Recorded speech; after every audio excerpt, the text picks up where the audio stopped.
भादों भरम भुलाणिया दूजे लगा हेत। लख सिंगार बनाया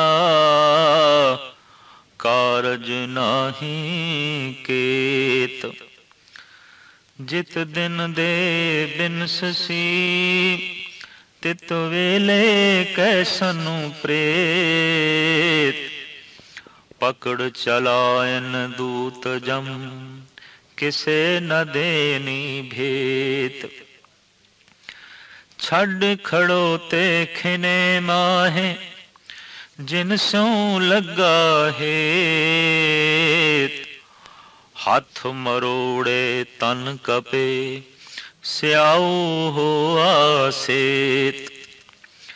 जेहा बीजे सो लूणे कर्मा संदड़ा खेत।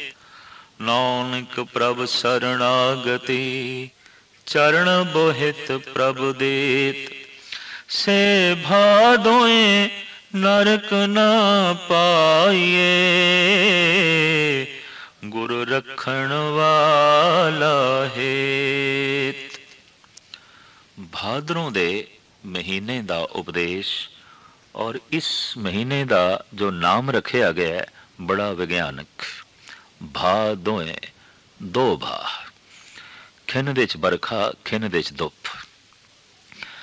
कदी ठंड हो जानी कदी गर्मी हो जानी, कदी जोर दा वट पै जाना कदी ठंडी पवन चल पैनी। इको ही महीने दे च ये दो तरह दे भा। कदी बहुत करड़ी धुप सैनी औखी, कदी जोर दी बुछार बरखा, फिर कदी वट पै जाना कदी ठंडी पुहार।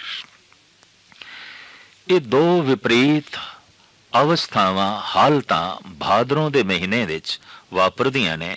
इस वास्ते इस महीने दा ये नाम बड़ा सुंदर रखा गया है, भादों।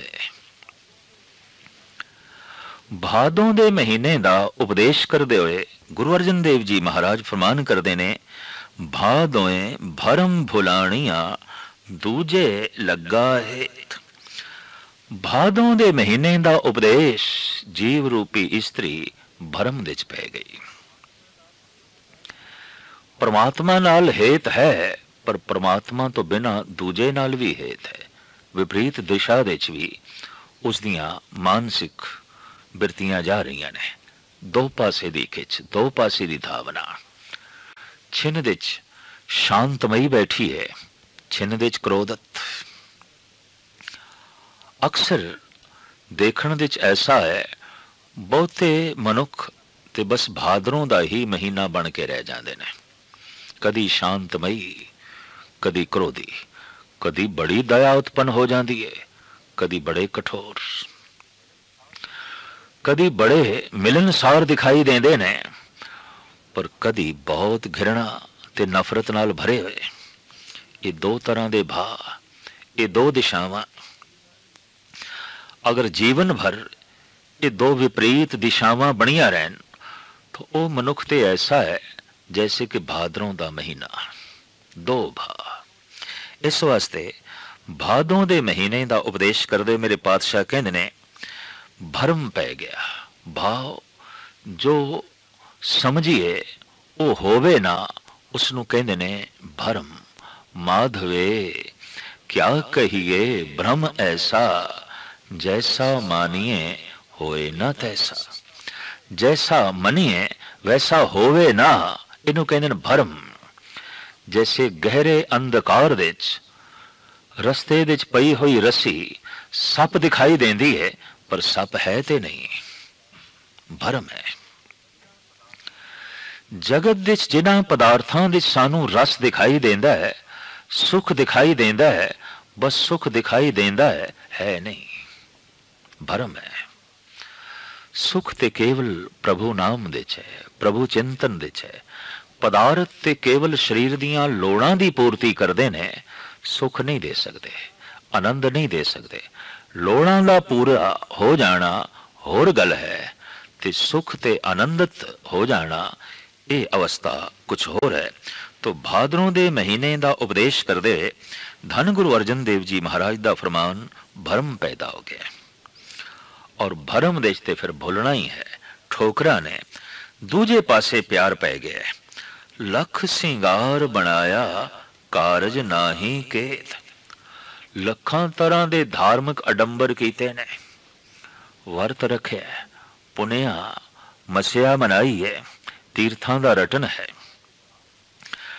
तरह तरह दे धार्मिक चिन्ह धारण कीते ने, पर अंदर भरम है, अंदर दो भाव ने।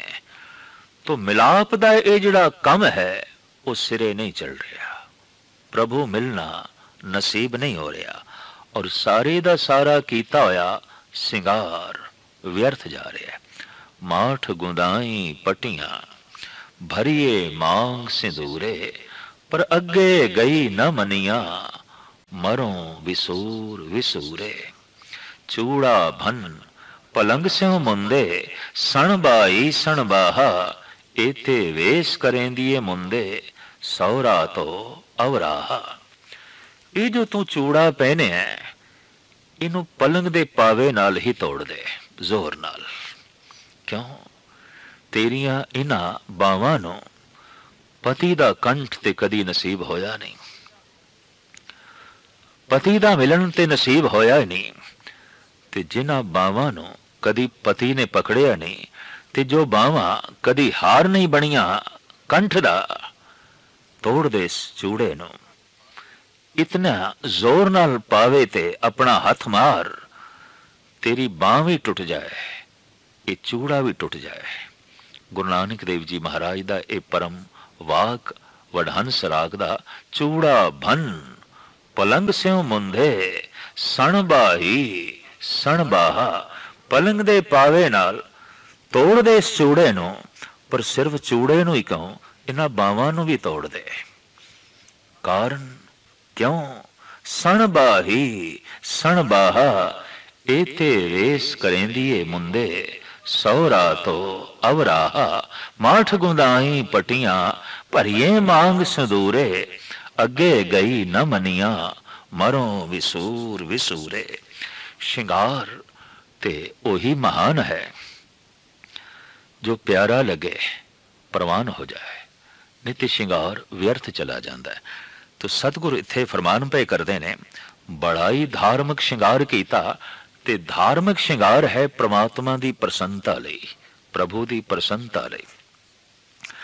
तरह तरह दे धार्मिक दुनिया दे धार्मिक चिन्ह ने, धार्मिक रूप रेखा है, धार्मिक श्रृंगार ने, पर श्रृंगार वही महान है जो परमात्मा नूं प्यारा लग जाए ते परमात्मा नूं प्रवान हो जाए।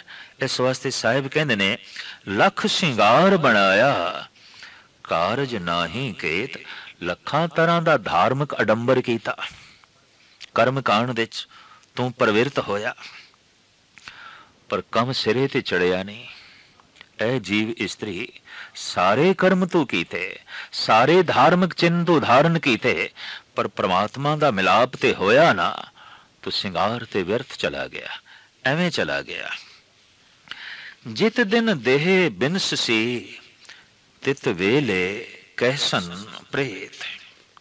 ये सोनी देही जिसनों तू हर वक्त श्रृंगारिया है, संवारिया है और प्यार कीता है, बड़ी हिफाजत नाल इसनों रखे है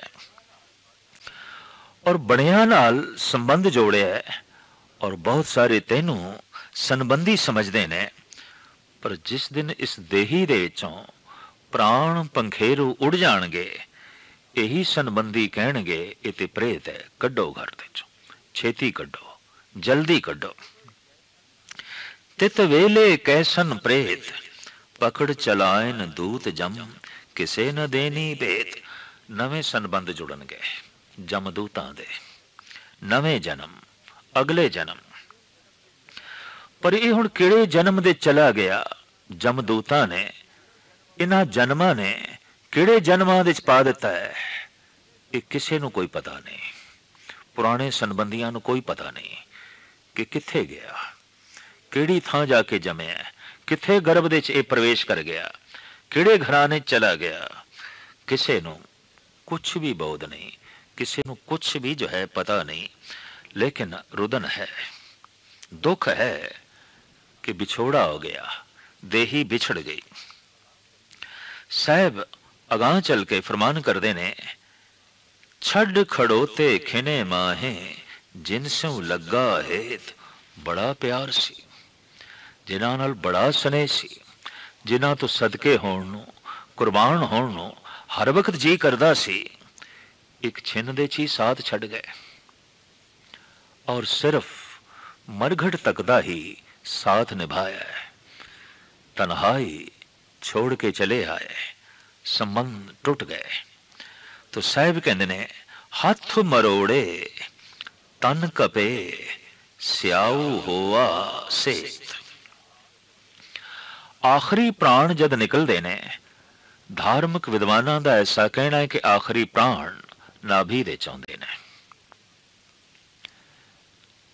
जिसनों धुनी भी कहते ने। धुनी दरअसल धुन इत्थों ही उत्पन्न होती है, आवाज इत्थों ही उत्पन्न होती है। और जब धुनी तो ये आवाज उठती है, नाभि तो ये आवाज उठती है, इसनों कहते ने पराबाणी। और ये आवाज जद हिरदे तक पहुंचती है, इनू कहते ने पसंती। और ये जद कंठ तक पहुंचती है, इनू कहते ने मधमा। और जद रसना बयान कर देंदी है, इसनू कहते ने बैखरी। ये जो जबान बोल रही है, ये सब तो पहले नाभि तो उठदी है आवाज, इस वास्ते नाभि दा एक नाम है धुनी। आम जगत ने कदी ध्यान नहीं दिता कि नाभि नूं धुनी क्यों आख्या जा रहा है। दरअसल धुनी दा मरकज है, धुनी इत्थों उत्पन्न होती है, आवाज इत्थों उठती है। जितना भी असी पे बोलते हाँ, कहते ने धुनी पूरी नहीं खुली, नाभि पूरी नहीं खुली, अधूरी खुलती है। और उस दे च असी ये बोल बार प्रगट करते हैं बैखरी बाणी दे राही संसारिक। ये नाभि पूरी खुल गई है तो कहते ने फिर अठे पैर अंदर अनहद दी धुनी चल पैंदी है। वो बंदा फिर परमात्मा नूं सुनदा है, और फिर वो जितना बोलदा है उन्होंने ऐसा महसूस होता है, हुण मैं नहीं, हुण मैं ते रहा ही नहीं, हुण जो कुछ बोल रहे है परमात्मा बोल रहा है। जैसे कि गुरु नानक देव जी महाराज कहते ने, हों आपों बोल न जानदा, हों कहा सब हुक्म आओ जियो। मैं ते उसदे हुक्म दे कह रहा, बोल रहा, वही बोल रहा है, मैं किथे पे बोलदा। जैसे में आवे खसम की बाणी, तैसड़ा करी ज्ञान वे ला लो। इतने खसम दे बोल जैसे आ रहे ने, वही बोले जा रहे ने। तो ये बोल अठे पैर अंदर चल पैंदे ने। और ये इस गल का सबूत है, नाभि पूर्ण तौर ते खुल गई, धुनी पूर्ण तौर ते खुल गई। एक होर अवस्था है, उस वक्त भी ये नाभि पूरी दी पूरी खुलदी है, वो है मौत। जद आखिरी प्राण निकलता है, प्राण पैरां चों निकल गए, हत्थां चों निकल गए, अखां चों निकल गए, कन्नां चों निकल गए, सारे शरीर दे चों प्राण निकले। आखिरी प्राण वो जो नाभि दे च है, वो जद निकलता है, उसे दा बार बार गुरु ग्रंथ साहब जी महाराज दे च इशारा है, आज काल खुले तेरी गांठड़ी। आज कल दे च तेरी नाभि दी गंढ खुलण वाली है। एक मौत ऐसी चोट है, नाभि खुलदी है। एक सिमरन दी चोट जद शिखर ते पहुंचती है, तां भी नाभि खुलदी है। उस वक्त भी एक मौत हो जाती है, मन की मौत हो जाती है, नाभि खुल जाती है, या तन की मौत हो जाती है, नाभि खुल जाती है। नाभि ये गंढ पूर्ण तौर ते खुलेगी, या तन की मौत होवे या मन की मौत होवे। इहदे खुलण दे नाल ही तन मुर्दा हो जाता है, इहदे खुलण दे नाल ही मन मुर्दा हो जाता है।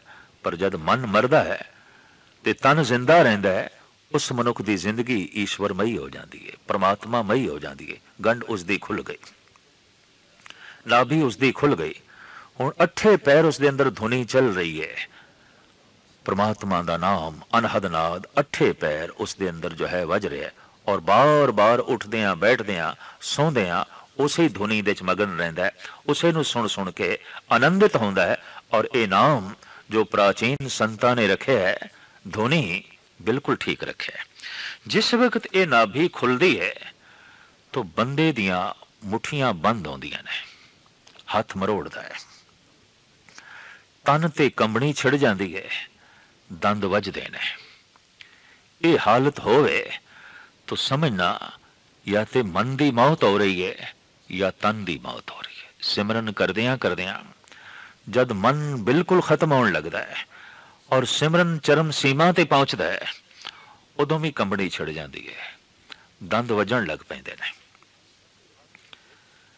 ऐसी हालत नूं वेख के कई दफा घर वाले निकटवर्ती ऐसा सोच बैठते हैं किधर पागल ते नहीं हो गया, इनू कोई बुखार ते नहीं चढ़िया, इनू कोई ताप ते नहीं हो गया। पर पिंडा ते बिल्कुल आम हालत दे चाहुंदा है, नबज ठीक चल रही होंदी है, हिरदे दी धड़कन बिल्कुल ठीक, शरीर दी सारी क्रिया ठीक चल रही होंदी है, पर कंबनी छिड़ जाती है, मुठियां बंद होंदियां ने, दंद वजदे ने। ये सब कुछ इस गल का सबूत है कि नाभि खुल रही है, और नाभि खुलती है या तो सिमरन की चोट नाल या मौत की चोट नाल, या मन मरण लगे तो खुलती है या तन मरण लगे तो खुलती है। पहचान की है? साहिब दसते ने, हथ मरोड़े तन कपे स्याऊ होआ सेत। हथों दे मरोड़ पैंदे ने, मुठियां भीचदा है, कंबनी छिड़ी है, और जैसे ये गंढ खुली आखिरी प्राण निकलिया, तन दे उत्ते स्याही छा गई ते फिर तन सेत चिट्टा हो गया, क्योंकि खून पानी हो जाता है और शरीर अपना रंग बदल देता है।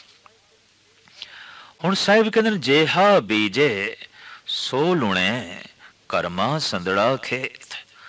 जो कुछ ये बीजदा है और जीवन भर जो बीजे है, जो कुछ बीज बीज के खादा है ते बीजे होया जो कुछ बच गया है, वही हुण अगे इसनूं प्राप्त होवेगा, वही ये जो है खावेगा।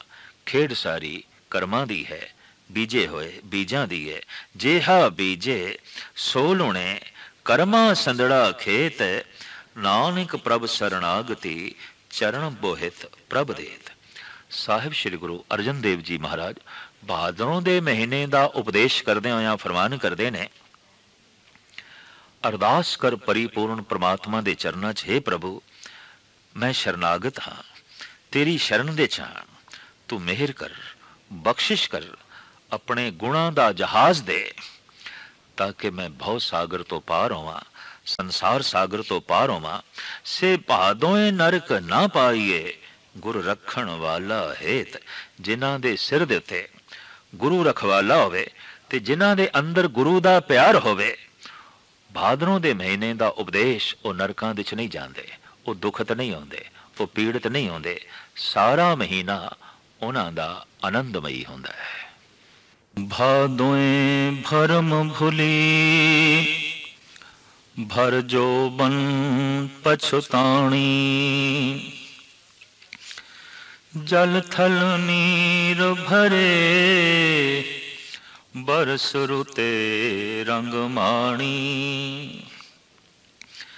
बरसे निसकाली क्यों सुख बाली, दादर मोर लवंते। प्रेव प्रेव चवे बबीहा बोले, भयंगम फिरे डसंते। मच्छर डंग सायर भर सुभरे, बिन हर क्यों सुख पाइए। नानक पूछ चलो गुर अपने, जय प्रभ तैं ही जाइए। भादरों दे महीने दा साहिब श्री गुरु नानक देव जी महाराज दा तुखारी राग दे 12 माह दे उचारण कीता ये उपदेश, ये संदेश। भादरों दा महीना इसने भरम पैदा कर दिता। जवानी वाकई भादरों दा महीना है, और भरम विच क्योंकि साफ सतगुरु कहते ने भर जोबन पछताणी पूरा जोबन जवानी युवा अवस्था। जोबन अवस्था दे जवानी दे वस्तुआं जैसियां आउंदियां ने सही रूप दे नहीं दिखाई देंदियां। वस्तु कुछ होर है, दिखाई कुछ होर देंदी है, चीज़ कुछ होर है, समझदा कुछ होर है। वैसे तो यह गल स्पष्ट है कि जिंदगी दियां ये जिहड़ियां तीन अवस्थावां ने, बचपना, जवानी और वृद्धावस्था। एक बच्चे नूं जो फुल दिखाई दे रहा है गुलाब दा, जरूरी नहीं एक जवान नूं उही रूप दिखाई दे रहा होवे, उन्होंने कुछ होर दिखाई देंदा है। और एक बिरध, एक 80-85 साल दा बिरध जद उस फुल नूं वेखदा है तां वो किसे होर रूप दे च वेखदा है। उम्र दे तकाजे नाल सब कुछ बदलदा है, दृष्टि भी बदलती है। पर जवानी एक ऐसी अवस्था जिस दे च भरम ही भरम है। बच्चे कोल अज्ञान है ते वो अज्ञान दी दृष्टि हर पासे फैलांदा है। बुढ़े कोल ज्ञान है, वो सोच विचार नाल हर वस्तु नूं देखदा है ते अपनांदा है। पर जो जवान है इहदे कोल भरम है, बहुत वड्डा भरम। वस्तु कुछ होर है, उन्हों समझदा कुछ होर है, चीज कुछ होर है, जानदा कुछ होर है। अंदर उछाल है खून दे जज्बियां दे। इस वास्ते आम आख्या जाता है जवानी ते एक हड़ है। तो जैसे हड़ दे च बेड़ी ठेलनी ते पार करनी अति कठिन है, जवान अवस्था दे च पवित्रता कायम रखनी ते प्रभु दा मिलाप हासिल करना बहुत औखा है, बहुत औखा है। साहिब गुरु अर्जन देव जी फरीद दे श्लोकां दे एक श्लोक बड़ा सुंदर उच्चारण करते हैं। फरीदा उमर सुहावड़ी संग सुवनड़ी दे, विरले के पाए न जिना प्यारे ने। जवान उमर होवे, कंचन वर्गी काया होवे, खूबसूरती होवे, कोई विरले ही जवान ने जो अपने आत्मा दी जो है स्वरूप तो ते खूबसूरती तो मोहित हो सकन, प्रेरित हो सकन। बुढ़ेपे विच तन करूप हो जाता है, पर उम्र दे तकाजे करके मन सुंदर हो जाता है, उहदी शांति आ जाती है, कुछ ठहराव आ जाता है, कुछ सबर आ जाता है, कुछ दूरदृष्टि आ जाती है। जवानी दे तन ते अति सुंदर है, अति सुंदर है। वाकई जवानी दा ही ना सुहप्पण है, और कोई खूबसूरती नहीं। ये अवस्था ही खूबसूरत है, ये जवानी ही खूबसूरती है। पर जवानी दे जितना तन खूबसूरत है, देखण दे आया है मन उतना ही बदसूरत है। ते भादरों बनया पे दो भा, ये तन दे तल ते कुछ होर है, ये मन दे तल ते कुछ होर है। ये भादरों दा महीना बने होया है। वाकई जवानी भादरों दा महीना है। साहिब उपदेश करते ने भादोए भरम भुली भर जोबन पछताणी। भादरों दे महीने विच जवानी दा, जोबन दा बहुत वड्डा भरम पैदा हो गया, भुलेखे पैदा हो गए। और इन्हां भुलेखियां दे कारण करके प्रभु नाल विछोड़ा बनिया रहा, दूरी वधदी गई। जल थल नीर भरे बरस रुते रंग माणी। भावें बदल ते बरसदे पे ने, सरोवर भर गए ने, धरती सरस गई है, बहुत सोहनी रुत बनी हुई है। पर कीता की जाए जवानी दा भरम। भावें सतसंग दे सरोवर ते भरे पे ने, गुरु बदल ते बरसदा पिया है, कीर्तन दे राही, कथा दे राही, शब्द दी गुंजारां दी राही चारों पासे पिया बरसदा है, भरे पे ने सतसंग दे सरोवर। पर कीता की जाए जवानी दा भरम। सरोवर दा जल पीना नसीब नहीं, और इन्हां बूंदां तो सरशार होना ये लोड़ नहीं, क्योंकि भरम है, बहुत वड्डा भरम है। यही कारण है कि सतसंग दे वृद्धावस्था या ढली हुई उम्र दे लोग ही ज्यादा होंदे ने, जवान नहीं। भावें सरोवर भरे पे ने, भावें बारिश हो रही है, पर जवानी दा भरम इन्हां सरोवरां दे नेड़े नहीं आउंदा। जवानी एक बहुत वड्डा भुलेखा पैदा कर देंदी है। गुरु नूं बदल नाल तशबीह दिती है, सतसंग नूं सरोवर नाल तशबीह दिती है कबीर ने भी। कबीर अंबर घन हर छाया, बरख बरे सरताल, चातरिक ज्यों तरसत रहे, तिनको कौन हवाल। परस रहा गुरु ते भर गए ने सतसंग दे सरोवर, ते फिर भी कोई प्यासा व्याकुल घुम रहा है, तड़प रहा है, तो ये उसकी अज्ञानता, ये उसकी सोचनी। तो साहिब कहते भावें भादरों के महीने सरोवर ते भरे पे ने, धरती ते सरस गई है, जल थल नीर भरे, बरसरु ते रंग माणी, रंग मान सके। चारों पासे सरोवर ते भरे पे ने, धरती ते सरसी है, पर कीता की जाए जो बंदा भरम। बरसे निसकाली क्यों सुख बाली, दादर मोर लवंते। दूसरा ख्याल, क्यों सुख बाली, बाली कुआरी कन्या, व्याण योग जो जोबन ते पहुंची है, पर बाली है, सुहागण नहीं है, कन्या है, सुहागण नहीं है।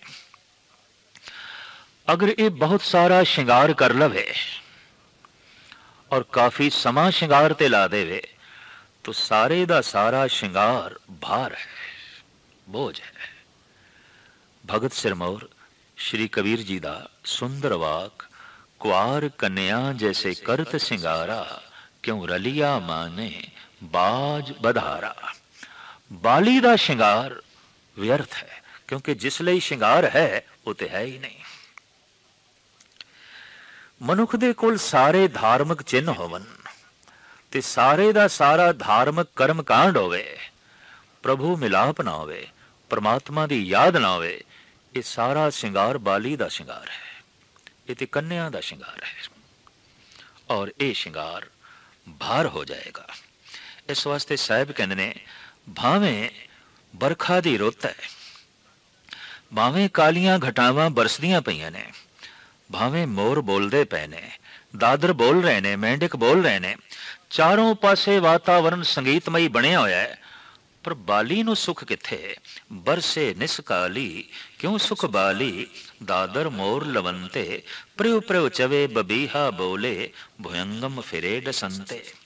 चारों पासे पपीहा बोल रहे हैं, भुयंगम सप भी इधर उधर घूम रहे ने, डंग मारदे पे ने। भर जोबन जवानी दी अवस्था, विकारां दे सप निकल आउंदे ने, बार बार गाहे बगाहे वो अपना डंग मारते रहते हैं। ते सिर्फ विकारां दे भुयंगम ही नहीं, मच्छर डंग सायर भर सुबर, बिन हर क्यों सुख पाइए।